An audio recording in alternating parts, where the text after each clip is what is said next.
కులాలని గురించి మాట్లాడడం, వీటి గురించి మాట్లాడడం ఎందుకు మాట్లాడతానంటే, మిగతా వాళ్ళు స్థాయి తగ్గిపోయి దిగజారుడుతనంగా ఇంకా మాట్లాడటం ప్రారంభించిన తర్వాత కరెక్ట్ చేయాలనిపించింది. ఒక జబ్బుని గుర్తించి జబ్బు కోసం మాట్లాడేవాడు. ఇది ఇబ్బందిగా ఉంది అని కూర్చోబెట్టి ఎందుకు మాట్లాడుతున్నానంటే, ప్రతి ప్రదేశాల్లో అంటే మీరు తీసుకెళ్లాల్సిన మెసేజ్ కూడా కింద స్థాయిలకి, మన క్షేత్రస్థాయికి, క్షేత్రస్థాయికి నా కోరిక ఈ దేశంలో ఒక రోజున ఒక బీసీ హాస్టల్ అని కానీ, ఎస్సీ హాస్టల్ అని కానీ, ఎస్టీ హాస్టల్ అని కాకుండా పిల్లలందరికీ ఒకటే హాస్టల్ ఉండాలి. అలాంటి పరిస్థితి నేను కోరుకున్నాను. నా కోరిక అంటే ప్రభుత్వాలే సంవత్సరాలుగా, దశాబ్దాలుగా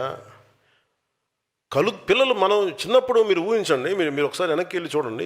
మనం ఆడుకునేటప్పుడు, మన స్కూల్కి వెళ్ళేటప్పుడు మన ఫ్రెండ్స్ ఎవరు, మనం ఎప్పుడు ఆలోచించం. ఓట్లకి రాగానే అన్న ఆ వీధిలో అన్న మన దళిత సోదరులు అన్న నమస్కారం పెట్టండి అన్న, ఇటు వెళ్ళినా మన కాపు సోదరులు అన్న ఇటు దండం పెట్టండి అన్న, అటు మన విశ్వకర్మ సామాజిక వర్గం అన్న ఆ సోదరులకు దండం పెట్టండి. అన్నీ విడగొట్టి మాట నాకు చిరాకు ఉంటుంది ఒకసారి వినటానికి. అదే నేను కులాలను బేస్ చేసుకుని నేను లేను. మేము రాజకీయం అలాగే నడుస్తే నాకు తెలియదు. కానీ ఎవరో ఒకరు ఎక్కడో చోట ప్రయత్నం అయితే మొదలు పెట్టాలి. ఒకసారి మనం మాట్లాడుతున్నప్పుడు కులాల్ని కలపడానికి తప్ప విడగొట్టడానికి అయితే నేను చేయను. ఎందుకంటే నేనేమంటానంటే, ఎవరి కాస్ట్ ఐడెంటిటీ నేను మార్చలేను, నాకు తెలుసు అది. అంటే ఈ మధ్యన నేను రమేష్ గారికి రాజ్యసభ పెట్టినప్పుడు ఎంతమంది ఎన్ని రకాలుగా దాని మీద అసలు ఒక నెల రోజులు గొడవ జరిగిందని, ఇంకా జరుగుతుంది నాకు తెలియదు, ఇంకా జరుగుతుండాలి నాకు తెలిసి. నేను ఒక వ్యక్తిని ఎలాగ నేను నిర్ధారిస్తాను, ఎందుకు ఇస్తాను? ఇప్పుడు శివ గారిని గుర్తించినట్టుగానే, మునీర్ని గుర్తించినట్టుగానే రమేష్ గారిని కూడా అలాగే గుర్తిస్తాను నేను. అలా గుర్తించకపోతే తప్పు చేసిన అవుతాను కదా. అంటే నువ్వు కూర్చోబెట్టి ఇప్పుడు నిజంగా మనతో పాటు ఒక 10 మంది ఉండి ఆయనతో సరిసమానంగా కొద్దిమంది ఉండి అలాగే పనిచేసి వాళ్ళు ఎవరు లేకుండా ఆయన ఒక్కరికి ఇచ్చామంటే అర్థం ఉంది. అందరూ వెళ్ళిపోయిన తర్వాత ఆయనకి ఇస్తే ఇప్పుడు బాధపడే ప్రయోజనం ఏంటి అంటాను. సో ఇది కొన్నిసార్లు నేను మాట్లాడుతాను బలంగా, అంతేగాని దాన్ని కూర్చోబెట్టి మీ పొలిటికల్ గెయిన్స్ కోసం జనసేన అంటూ అది రైట్ కాదు. మెయిన్గా మీకు భవిష్యత్తులో వచ్చేది కూడా చెప్తున్నాను. మొన్న రాజమండ్రిలో మీరు కొంతమంది చూసే ఉండొచ్చు. రాజమండ్రి వచ్చినప్పుడు చాలామంది బీసీ నాయకులు చాలామంది నా దగ్గరికి వచ్చారు. ఈవెన్ తెలంగాణలో కూడా సామాజిక తెలంగాణ అని మాట్లాడుతూ ఉంటారు. ఎందుకు ఇన్ని బలమైన కులాలుండి ఎందుకు అధికారంలోకి రాలేకపోతున్నాయి అని మాట్లాడుతూ ఉంటే బీసీ నాయకులందరికీ చెప్పాను. దాదాపు 105 కిలోల పైన, 105 కులాల పైన ఉంటాయి బీసీ సామాజిక వర్గాలు అన్నీ కలిపి. ఒక్కొక్క కులంలో కొన్ని ఉపతెగలు ఉంటాయి. కాపుల్లో బలిజ, తెలగ, ఒంటరి ఇలాంటి సమూహాలు. మొన్న మాట్లాడినందుకు ఏంటి కోపం చెప్పండి వీళ్ళందరికీ? మాకు సంఖ్యాబలం ఉంది, మాకు ఎవరు ఇవ్వట్లేదంటే మిమ్మల్ని మీరు అడిగే స్థితిలో ఎందుకు పెట్టుకున్నారు? మిమ్మల్ని మీరు ఒకళ్ళు ఇచ్చే పరిస్థితులు ఎందుకు పెట్టుకున్నారు మిమ్మల్ని మీరు? అంటే మీకు ఐక్యత లేదు. మీకు ఐక్యత లేనప్పుడు ఏం జరుగుతుంది? బీసీ నాయకులు కూడా అదే చెప్పాను. నేను ఇవ్వడానికి నేనెవరన్నాను?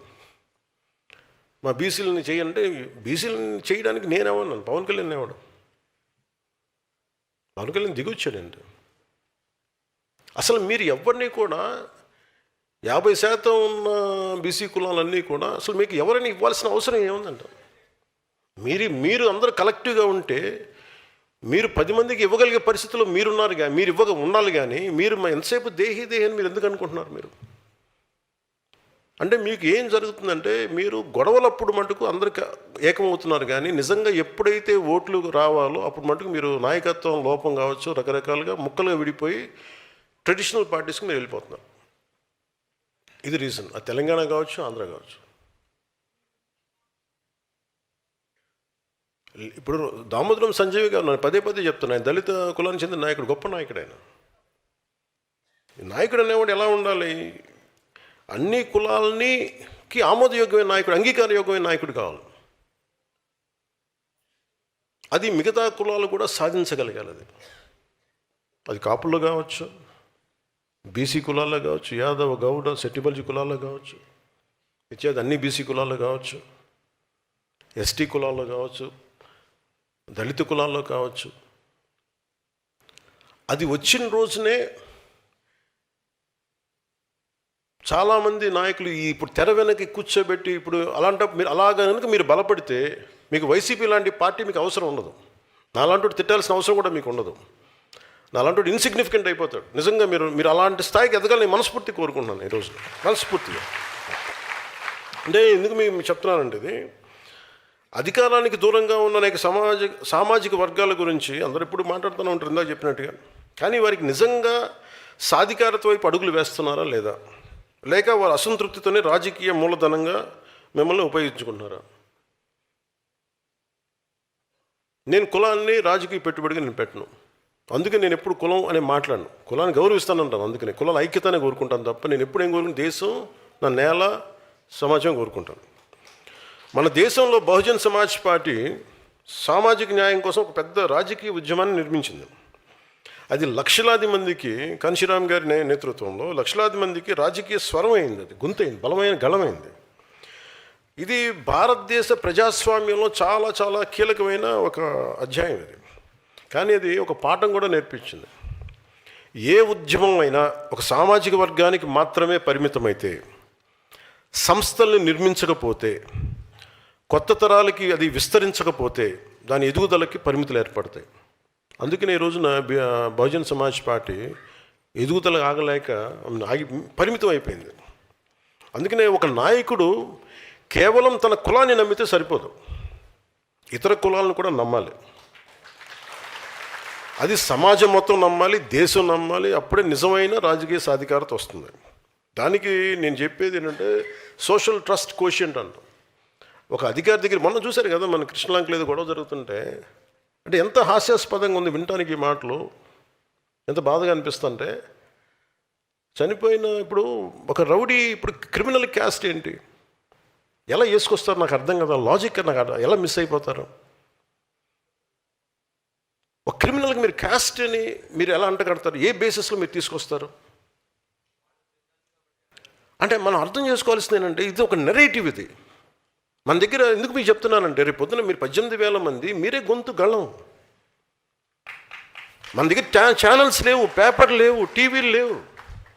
నేను 18లో 19లో మాట్లాడుతుంటే నేను చెప్పేవాడిన, అరే నాన్న తమ్ముడు మీ ఫేస్బుక్లో నా ఆయుధాలు రా బాబు అంటే, అన్న అలాగే చేసి నిలబెట్టారు ఈరోజు. నేను 5 సంవత్సరాలు పట్టింది నిలబడ్డాను.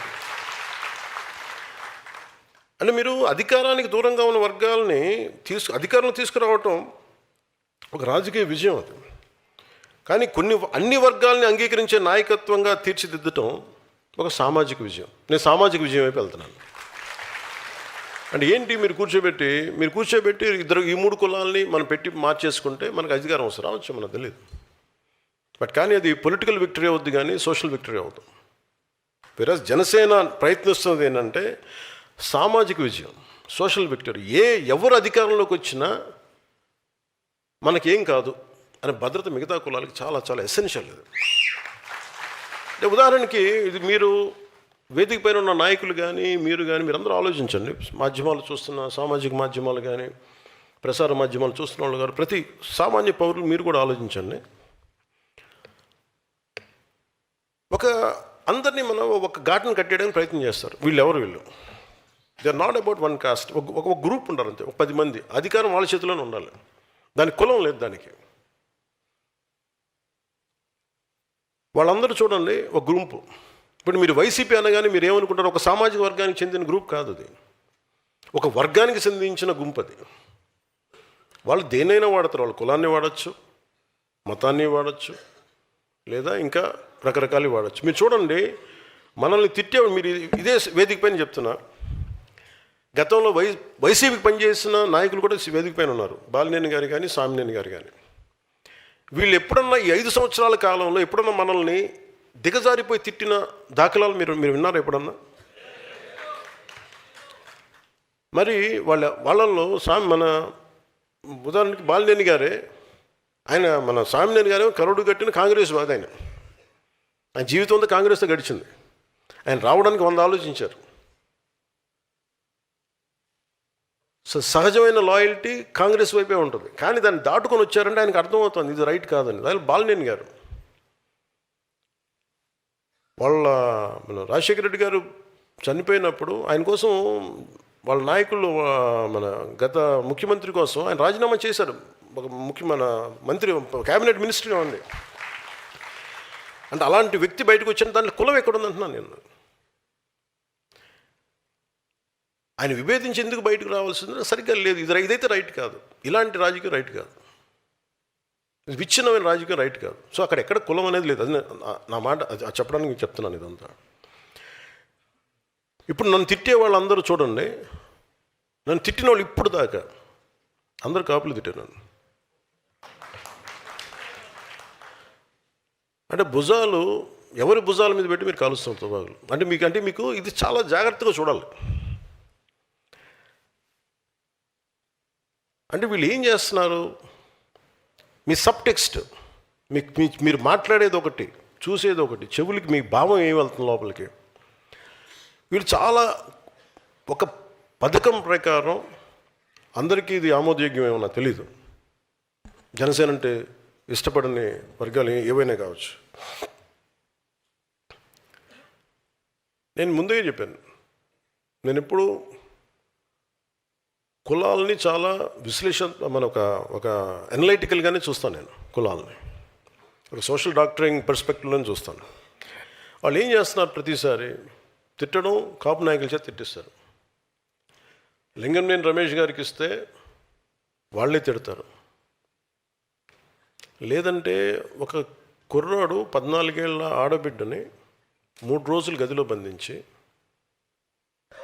చాలా రకాలుగా హింసించి చెప్పుకోలేక బయటికి ఇవన్నీ వస్తే అలాంటి వాడు ఏమైపోయారో తెలియదని ఆ కేసు కోర్టులో జరుగుతుంది. అతనికి వత్తాసుగా వీళ్ళందరూ వెళ్తారు. తల్లి బాధ వేరే, తల్లి బాధ నేను అర్థం చేసుకోగలను. కానీ అతను చేసే వృత్తి ఏదో క్రిమినల్. అతను ప్రొఫెషనల్ క్రిమినల్. అతను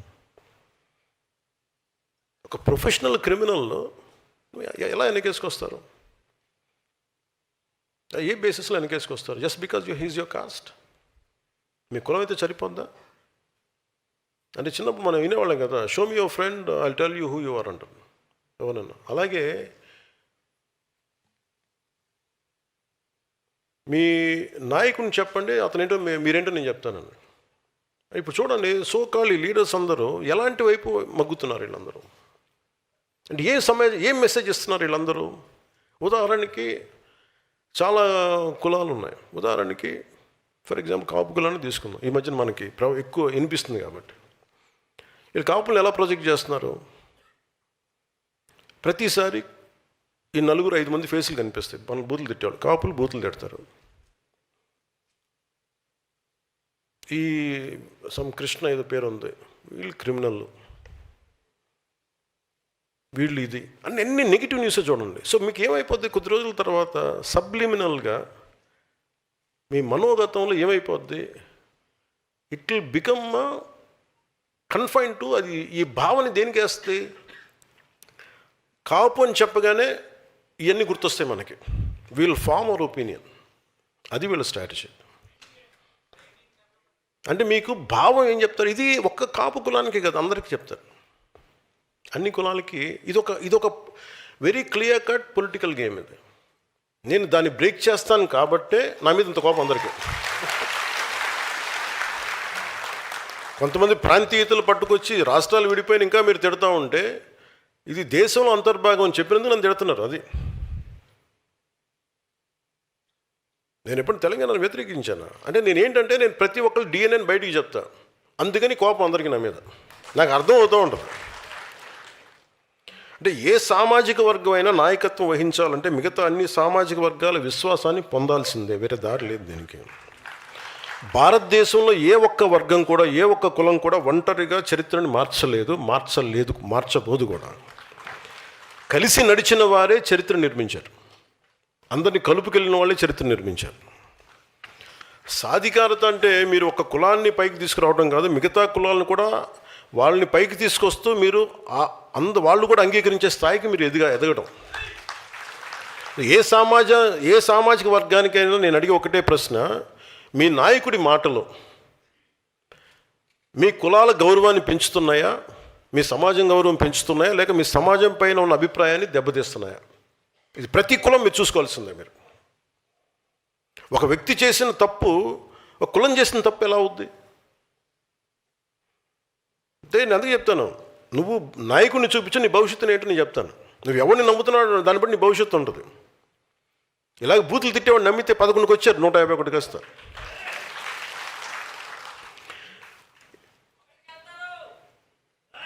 తదాస్తు.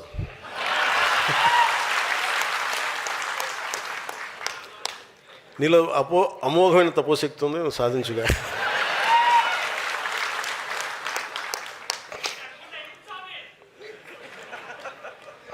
ఉదాహరణకి మనకి ఈ మధ్యన శ్రీకాకుళంలో ఇలా మాట్లాడుతూ ఉంటే, ఆయన ఎమ్మెల్యే అనుకుంటా, ఎమ్మెల్సీ గుర్తురాలేదు, ఆయన ఇష్టం వచ్చిన మాట్లాడుతూ సడన్గా అరెస్ట్ చేయగానే అసలు ఆ కేసు కూడా నా మీద పెట్టారంట, నన్ను తిడితే పెట్టారంట, నాకు అది కూడా తెలియదు. నాకు